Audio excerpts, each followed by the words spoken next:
जवान साथियों, जैसे कि खरगोन में अपने आदिवासी कांस्टेबल श्री राहुल चौहान जी को आरआई ने रक्षित ने कुत्ता खो जाने पे बेल्ट से मारा था और आदिवासी बोल के गंदी गंदी गालियाँ दी थी।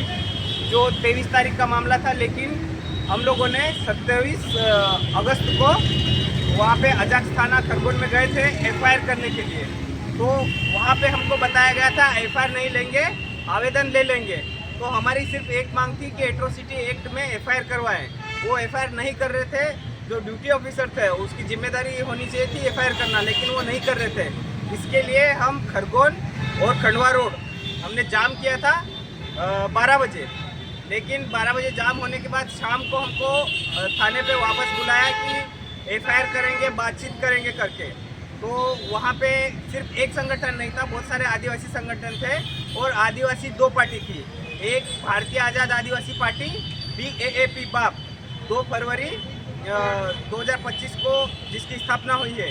एक राजस्थान की पार्टी भारत आदिवासी पार्टी जिनके जिलाध्यक्ष खरगोन वो भी मौजूद थे। तो ये डेलीगेशन बना था सबके सामने कि कौन जाएगा।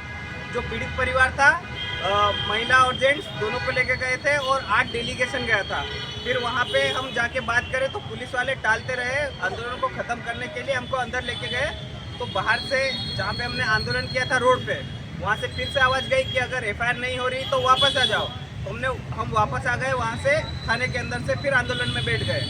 फिर रात को ये हुआ 11 बजे IR को निलंबित कर दिया गया और हम सभी पूरे डेलीगेशन ने बैठ के ये डिसाइड किया था कि 28 तारीख को 9 बजे कलेक्टर ऑफिस घेराव करेंगे और हमारी जो बातें हैं वो कलेक्टर तक रखेंगे।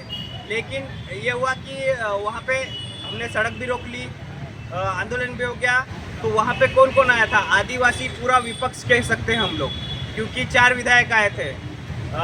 सबसे पहले केदार डावर, उसके बाद झुमा सोलंकी, मोन्टू सोलंकी, हीरालाल ललावा और खरगोन बड़वानी के 2 पूर्व लोकसभा प्रत्याशी डॉक्टर गोविंद मुजालदा और पोरलाल खट्टे सर, और बाकी वहाँ की पूरी संगठन, और मैं भी था उसमें। मेरा दर्द इसलिए है क्योंकि हम इतने पूरे आदिवासी विपक्ष होने के बाद और हमारा व्यक्ति पिटने के बाद भी हम एक एफआईआर नहीं कर पाए, तो ये हमारी गलती है।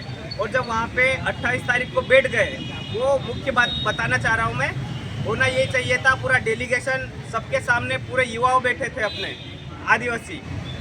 तो वहाँ पे ये होना चाहिए था कि सबको मिलके एक डेलीगेशन भेजना था कलेक्टर ऑफिस में, और जो पीड़ित परिवार था उससे भी सहमति लेके वहाँ पे जाना चाहिए था। लेकिन हुआ ये कि हमको भी नहीं पता कि डेलीगेशन कौन गया और कितने बजे गया, और जो पीड़ित परिवार था उसको भी आज तक पता नहीं है कि उनको पूछ के नहीं गया है।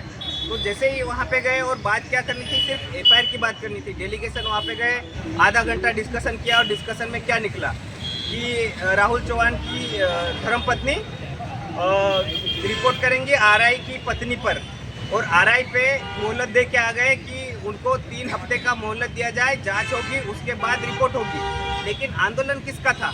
एफआईआर करने का था, और तत्काल एफआईआर हो जाती। तो ये हमारे साथ हमको सोचना पड़ेगा। जितने भी युवा हैं, हर बार आंदोलन होता है और ख़त्म हो जाता है। तो ये किसकी गलती है? जिनको हमने चुन के भेजा, विपक्ष बनाया मुख्य, तो उन्होंने नहीं किया। तो क्या अब हमको सब युवा मिलके, जैसे अभी नई पार्टी भी बनी है, आपको सोचना पड़ेगा कि कौन सही है कौन गलत है।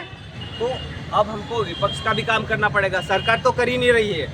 आगे आने वाले टाइम में सरकार को भी हम नीचे उतारेंगे, लेकिन जब तक हम चुनाव नहीं है तब तक मुख्य विपक्ष की भूमिका हम सभी युवाओं को निभानी पड़ेगी। एक और बात, जैसे बता दिया गया है कि PIL किसी ने हाईकोर्ट में लगा दी, वीडियो भी आ गया, सोशल मीडिया में बोल भी दिया है। अभी मेरी राहुल चौहान जी से बात हुई है। राहुल चौहान जी से मैं लगातार कांटेक्ट में हूँ और सारी मुझे पल टू पल खबर है। अभी PIL किसने लगाया राहुल चौहान जी को पता नहीं है, पीड़ित व्यक्ति को पता नहीं है कि PIL किसने लगाया। तो साथियों, ये सोचने वाली बात है। और अभी जहाँ पे भी आप आंदोलन करें, वहाँ पे बोलें कि जो डिसीजन हो सबके सामने हो, और वो वाले बात वहाँ पे जाए। और ऐसा था कि खरगोन में 4 विधायक थे।